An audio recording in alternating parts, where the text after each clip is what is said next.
Howdy, folks. Welcome back to another episode of the Texas SignalCast. I'm your host, Joe Desotel, and I'm here with my co-host, Jessica Montoya Coggins. Hello, Jessica. Hey, Joe. All right, so we've got a bunch of crap. I mean, there's just stuff happening all over, from the border to the legislature to Donald Trump getting back in the action in Texas again. So I think that weird. he won, but he still wants to audit. I So there you mean, go. it's ironic to me, yeah, that Trump's biggest issue here is announcing that he wants Greg Abbott to add to the special session call a Arizona style audit because I don't know, because he won. Is he surprised? Who knows? Is he maybe insinuating that MJ Hagar is our true senator, or We maybe we can, had some? yeah, we can only imagine what's going through his head. But somebody, a journalist from Houston, pointed out that this was uniquely detailed of an announcement from Donald Trump. I mean, he's usually so ham-handed, he doesn't really go into details or make specific points. So it's usually pretty clear signal that he didn't write this. And it's just been interesting to watch everybody on the right now starting to pile up on Greg Abbott. And, we talked about it last episode that folks were piling up on him over his basic comments on SB 8, the abortion ban, saying that women who are raped can get an abortion. They still have basically 6 weeks to get an abortion. And the right jumped all over him. His opponents jumped all over him, saying you're encouraging abortion and this and that. And so it's basically like the guy can do nothing right. Right. I mean, that's kind of what it seems like. Yeah, indeed. So I think Donald Trump has definitely laid down a marker here on whether or not an audit would occur. And I know that there's been some rumblings with certain Republican lawmakers too about that. Just to kind of remind folks, the Arizona audit is still ongoing. They are supposed to present some findings on a Friday afternoon, which is traditionally not when you would do something like that if you do have groundbreaking news to share. But it's been very, very shadowy. It's been financed by a lot of, deep-pocketed right-wing interest groups. There's a really good article in the New Yorker by Jane Mayer that sort of details all of this. But yeah, this is again a state that Donald Trump won. About 5.5 Absolutely. percentage points, and Yeah. Republicans controlled. They controlled everything. We did not Yeah. gain seats in the House. And yet he's asking Governor Abbott that he wants a forensic audit of the 2020 election, despite his huge win, he says. And so I just love the pressure that this puts on Abbott because it's obviously a huge distraction, and he's got pressure coming from him on a number of issues, including the border, the abortion issue, coming from the right and the left. It seems like everybody is slamming him. We talked a bit before the show about how Tucker Carlson has basically given a platform to the governor's primary candidates, opponents, Alan West, and he even basically said he called Don Huffines out and said, we'll invite him on too. And it's just amazing for the biggest show on Fox News in the nation to be giving a platform to our governor's primary opponents. I mean, how specific and niche is this? And I think a lot of it, of course, from their perspective, is that there's stuff going on the border and they just really want to slam him. And I've seen some right wing folks on Twitter and stuff say, well, he's only sent 1,000 of our 19,000 National Guard troops to the border. They want all 19,000 on the border. I mean, obviously that's silly, but this is sort of their new mark. Like they just move the goalpost further and further and further. And so, yeah, I mean, okay, he only sent 1,000. Man, that's like less than 10% or whatever. He can't be serious, right? Like this is not serious. So, yeah, that's where we are. It's pretty unbelievable. And Not so this, something that Ron DeSantis has to deal with. He still, I think, remains Tucker's darling. yeah, I mean, that's a great point. And I feel like he's either doing that kind of weird side eye thing, like, God, I hope they don't come after me next. But they seem pretty preoccupied with Greg Abbott and pushing this, as you called it, the replacement theory stuff. We're seeing, I mean, Tucker Carlson just gave last week the platform to Dan Patrick, and he essentially said, when these folks come over and they turn 18, they've got millions of voters because they have too many kids. mean, very clearly racist and like very directly the white replacement sort of language. And this continues. There's not a backtracking. It's a continuation of the same type of rhetoric that we saw that led to the El Paso shooter that was in his quote unquote manifesto about an invasion. And they continue to use this type of language. And now they're using all these really horrible images from what's going on in Del Rio on our border to And push especially this. for people who call themselves Christian and quote unquote pro-life, the things that have happened in Haiti, which is where a lot of these folks at the border are coming from. It's incredible poverty. We're still in the midst of a global pandemic. They've had earthquakes. They had the assassination of their president. So these are people that you should seemingly be, wanting to help in this instance.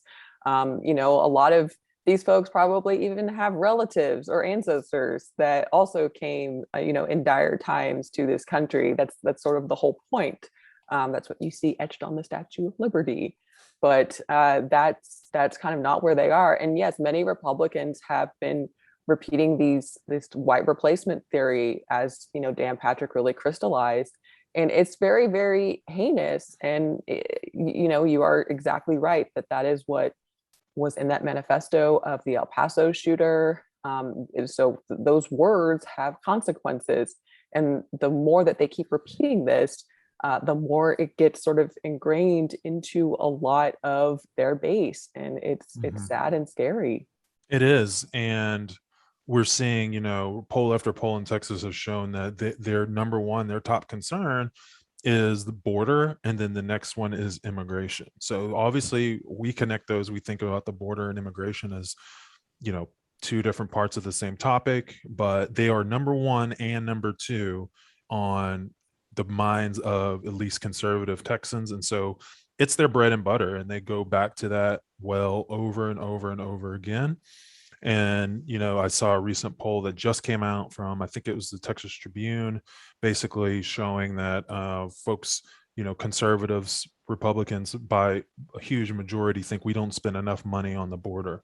And so they want to see even more of our resources just put on the border to stop people from coming, which, I mean, it's one of those things where, like, if you should be, this is a sign of good things, that people are actually trying to come to your country. That means you're having jobs and things are going on that are worth being a part of. In some cases, like the Haitians, like you mentioned, these people are escaping and they're refugees, and that's a different class of immigrant that had different laws and different, reasons. It's the same thing that brought Ted Cruz's family over from Cuba.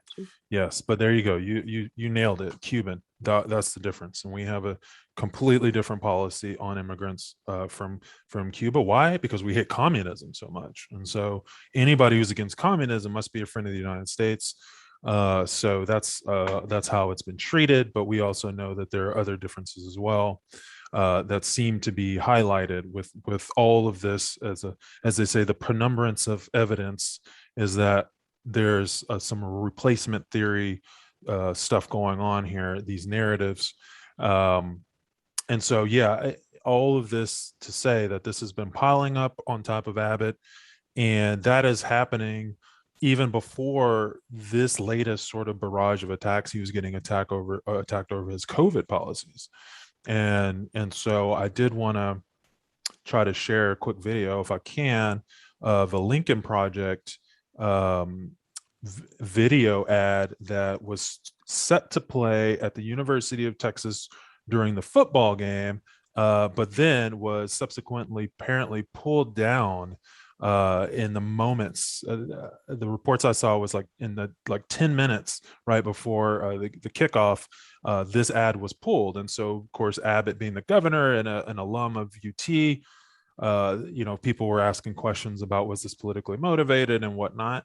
But just as in the case when Lieutenant Governor Dan Patrick stuck his nose into the business of the Alamo book, all it did was get more people to see it. I mean, if they had limited this to, say, the 100,000 people at the stadium, that's one thing. But I believe it was also supposed to air on the Longhorn Network. Joe, I don't know about you. I don't know. I know that is the channel that UT has their games. And this game was also against Rice. Again, no offense to Rice. I think the score was something like 56-0. 58. So not 58. There you go. So I'm sorry, I gypped them up 2 points. But yeah, so not exactly the premier football game of this season. Yeah. And so, with that, and it's always, they say the cover up is worse than the crime. And in this case, they've exploded the number of views and people who have seen this across the state of Texas because of the controversy. So I want to go ahead and play the video for folks. So again, because another audience we have to actually show this. So here we go.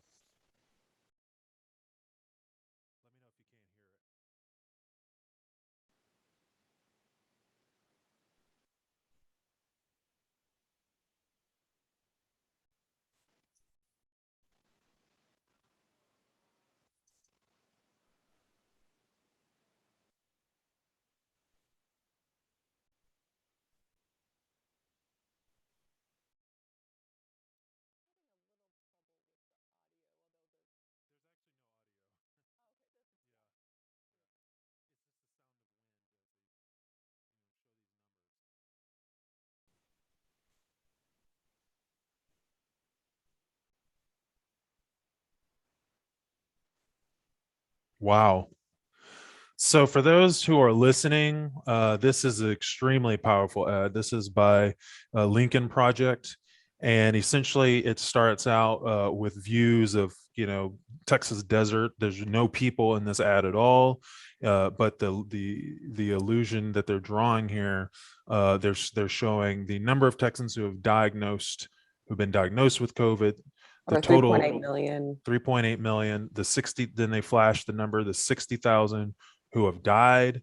And it basically makes the point that that's a cemetery that would stretch from Austin to San Antonio. And then they say, essentially they conclude by saying, if Governor Abbott wants to build a wall, he needs to stop building this one. And then it just shows literally like a wall, but instead of like normal wooden slats, it's actual caskets standing up. And so I mean, it's extremely powerful. And so I mean, over 60,000, I kind of crunched some numbers. This is at the largest mass death event in Texas history. This is more than, the soldiers that died in the Civil War, in World War I, in World War II, the Galveston hurricane, all of those combined. That's still less than the number of Texans that have died and are continuing to die. I get reports every day from Dallas County, and I can't help but notice that many of the people who are dying, they're in their 30s and 40s, some even younger than that, 20s, and we've had one teenager, and that's just been in the last couple of weeks. Yeah, no, it's awful. And what we're seeing, with the schools and things like that and teachers continues. And I think it will continue as long as we have 25% of the population who's choosing to not get the vaccine and make some type of political statement by spreading the disease around to others, more or less intentionally, because if you're that flippant about it, then you're doing it intentionally. And I don't know if you saw this, but Laura Loomer, who's like a right-wing, sort of agitator out there, she had said months ago that she hopes that she gets COVID so that she can show people, that it's actually worse to get food poisoning. And apparently she got COVID, and now so COVID took her up on that offer then. Yeah, COVID was like, oh, I'll see you and raise you the Delta variant. And so she got COVID and is basically telling everybody how awful she feels and how painful it is, and it is much worse than she thought, and all this other stuff. And it's just like, why do these people, I mean, at some point you think that they have to believe their own BS, because you can say whatever you want, but if we keep seeing these headlines about these right-wing radio hosts, like the actual mouthpiece of this stuff, are dying, and on their deathbed they're saying, well, maybe I should have gotten the vaccine, at some point you would think people would wise up. But Well, TBD. unfortunately, people like Tucker Carlson, who, by the way, was probably first in line in that Oh, absolutely. vaccination line. He keeps peddling these things. We see it with other folks, and that second tier, as you mentioned, those radio hosts, they didn't quite get the memo that Right. they're all in on this grift, and they unfortunately paid a very, very bad price for that. Yeah, yeah, you're exactly right. It's like, dude, you're supposed to get the vaccine. You can say whatever you want, but you're supposed to get the vaccine. Absolutely. I mean that, and so I thought this was super interesting too. Breitbart, which is I always think of as a Texas outlet, but I guess they're not. There's a Breitbart Texas, but there was an op-ed by one of their writers that appeared essentially, and a lot of people were making fun of it because essentially what he was saying was that Democrats are using reverse psychology on conservatives by telling them to get the vaccine, knowing very well that if Democrats say do something, Republicans are just going to do the opposite. And therefore, Democrats are the reason Republicans are dying and going to the hospital in higher numbers. I mean, that's a lot to take in. It is a Um, lot. It's a big conspiracy too, where it's it's just. it's I mean, I huge. will. I mean, so I think I was just reading today that there's been something like 3.3 billion vaccines distributed worldwide. Over 2 billion people have been vaccinated. So this is a lot of people that have That are bought in in on on this this. conspiracy. So Yeah, that's absolutely. that's And it's wow. free healthcare. So yeah, I mean maybe so. But you know, the interesting thing, so he's blaming Democrats for reverse psychology for not getting it. And basically I love that he called it the Trump vaccine. So so it's a clear attempt to remind people that this was actually the one good thing that Donald Trump did in 4 years was accelerate the vaccine creation, and now it's FDA approved. But of course, they spent the last 4 years pulling apart and the credibility of every institution we have, including every federal agency that's out there, from national security to healthcare. So they're really starting to shoot themselves in the foot here a little bit. It seems like, um, but interestingly, I don't know if you saw this, but the same day that Breitbart op-ed dropped, there was also a Project Veritas video that dropped, and it was all about how they found somebody in the healthcare world to basically say, oh, there's all these side effects to the vaccine. Nobody wants to report them, but they're doing this and that and all these things to people. And I just thought that was, I'll use the word ironic, that big. So these, right wingers have. I vaguely looked into it. So Project Veritas is this sort of Yeah. like sting operation that does Hmm. all these videos, trying to sort of catch, liberals in the act of Yeah. lawlessness. And Yeah. they found, I believe this woman was saying she was an RN. I think there's now Hmm. some question of even if she is employed in a healthcare Of setting. course. Of course, there's all, yeah. They're definitely not accurate. They've been sued before. In fact, I wonder. I can't remember if he went to jail, but he definitely got into some federal trouble with essentially coming in under false pretense to a Senate office, which was a federal building, and things like that. And so, yeah, these guys are no good. But at the same day, the right wing op-ed came out that Democrats are using reverse psychology. Their right wing sting operation came out with, oh, the vaccine is so bad, it has all these side effects that nobody wants to tell you about. So the question is, like, are Democrats trying to protect conservatives by using reverse psychology so they don't get the vaccine and they don't get these side effects? Or like, what's the story? Like, I haven't seen, and I mentioned this last time, Republicans be so confused about what narrative they want to go with, because they see the vaccine has a grift, being anti-mask and anti-vaccine, strong grift, make some money, but at the same time, the long-term effect is that they're dying. So they kind of have to pick a side, I think. Yeah, sometimes they just there's these topics where whatever is most convenient, they'll go with it. It kind of Mhm. reminds me of, as we were talking about immigration, these people are dangerous criminals, and we don't want to, they're going to be lazy. They're going to take all of our, benefits. When in fact, there's also the argument that immigrants take your jobs, so that's why we can't have them. So Yeah. it sort of it fits into whatever they Oh they yeah, yeah. want. That's a really good point. Absolutely. There's no real consistency beyond the one topic that they're talking about. And the one consistency is this replacement theory idea. Like it's who, it's not what they're doing, it's who they are. And that's the one consistent thing. And so speaking of the who's, we want to talk a little bit about redistricting because that is sort of the topic du jour right now at the legislature, despite what Trump wants it to be. It's actually about redistricting. And so you actually have an interesting number of retirements that have been announced over the past few days. We know, for instance, Celia Israel is one of them. She has now announced that she is basically running for mayor. We also know that Mayor of Kurt, Boston. yeah, Mayor of Austin, sorry. I'm so Austin based. My apologies. Um, but yeah, so Celia Israel, state representative, who led the HDCC last cycle, is retiring and looking at running for mayor of Austin. Kurt Watson, who's a former mayor of Austin turned state senator, who left to go run the hobby public policy inaugural school at the University of Houston. That's a mouthful. Hope nobody's asleep. But he looks like he may be preparing to come back and run for mayor of Austin again. And so that's kind of the matchup that's shaping up right now there. But along with those, there are actually quite a few other retirements, and I want to kind of list some of these down. This is Republican Chairman Patty and HD9. I'm just going to say their last names: Lehman, White. James White is actually East Texas Republican.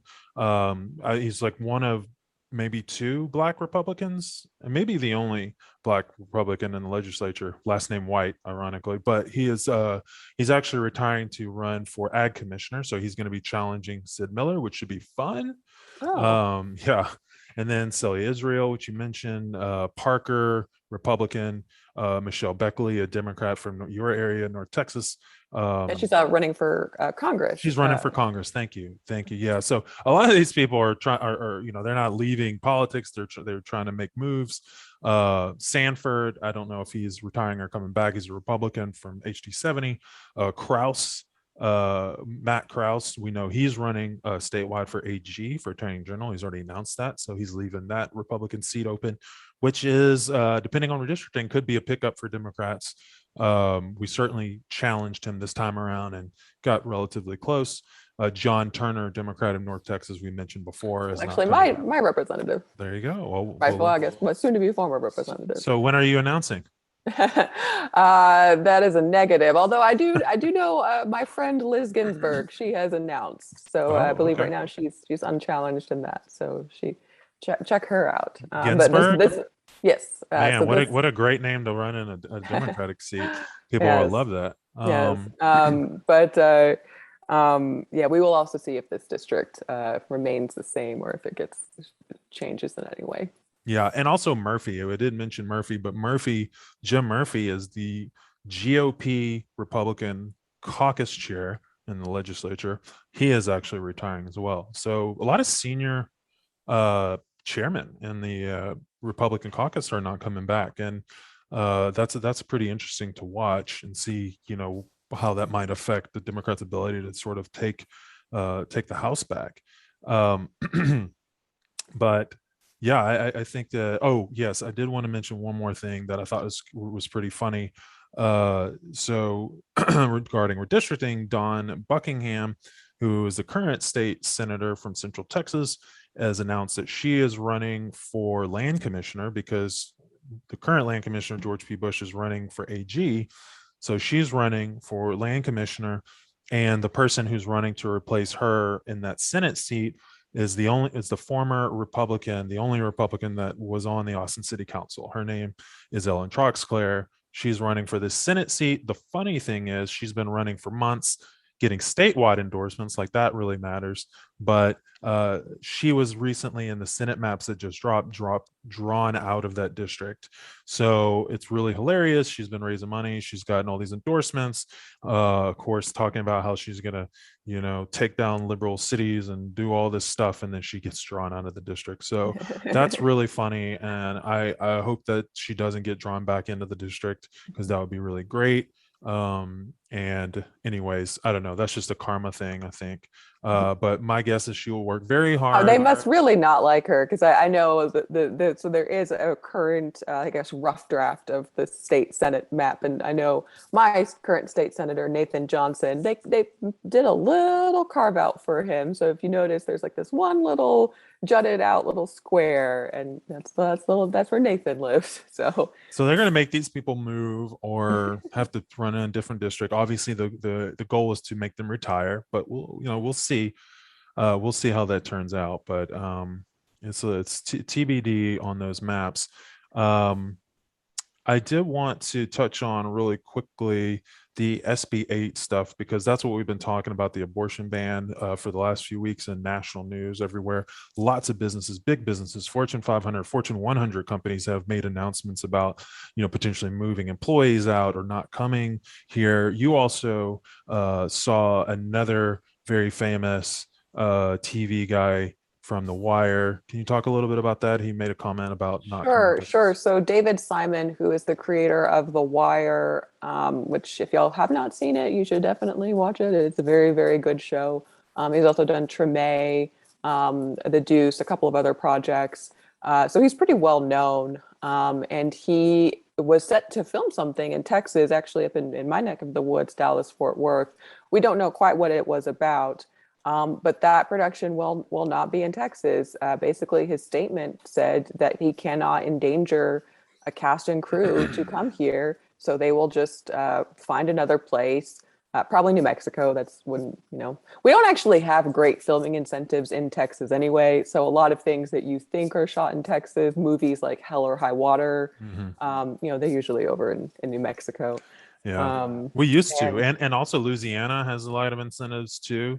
So it's like you have the complete both sides, opposite yeah. sort of like, yeah, topography. So you really get a mix of like, where you're trying to film at. But I mean, but these like Senate Bill 8 has certainly, I mean, it has, I think, kicked off, discussions and very a lot around the country. I was in DC 2 weeks ago. That was all pretty much anyone was asking about when I mentioned I was from Texas. I was at an event last night with for reproductive health group with an OBGYN from Dallas. She's getting ready to testify Mhm. in Congress next week. So a lot, yes, this has been a huge thing. Yeah, yeah, absolutely. National news, national implications. I mean, hell, we used to say thank God for Mississippi because if we did something embarrassing, we could always point to Mississippi. But even they are just now pushing to 12 weeks. Like they're way behind. I mean, that's half, obviously, right? We're six in Texas, so this is this could be one of those things where the Republicans, the dog caught its tail, and on this issue, and I Mhm. think I certainly hope that we see a reflection of that in the donations from these corporations if they literally put their money where their mouth is, right? Mhm. And support, which we how do we bury the lead so much here? But it looks like Beto is going to be running for governor. Where all the signs point to yes. And so been a lot of sort of more public discussions about it.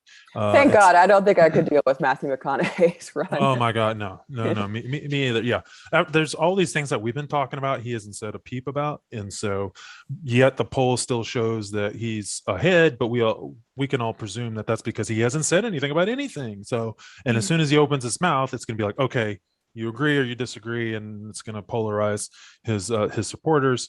With Beto, we know where Beto stands, and right now he stands just a few points behind Greg Abbott, which is actually a pretty good place to be and bet much better than Democrats have been in the past, starting at this point. And he hasn't raised, money or to run for governor hasn't announced yet, and he's 5 points behind. So I think the way Abbott is trending and the way, what we can expect out of Beto and the excitement over this stuff that's going on, he's going to have plenty to slam Abbott with, and hopefully he's got plenty of money to do it. And organizers, I think people are going to be very excited about it. So we'll keep an eye out for that. There's some other talk of some other candidates at the lower level statewide coming in. So as those rumors are verified, we will bring them to you first. But with that, I think that's it for the week. And so want to say thanks to everybody for listening. Please go to texassignal.com, follow our coverage there, and become a Patreon member, which you can do in the top right corner of the website. And that just really helps sustain this type of progressive journalism we do here. And then you could join the conversation, of course, across all the social media channels: Instagram, TikTok, Twitter, and Facebook. We're there. And yeah, that's it. We appreciate you listening and sharing. And yeah, thanks, y'all. All right, guys. Later.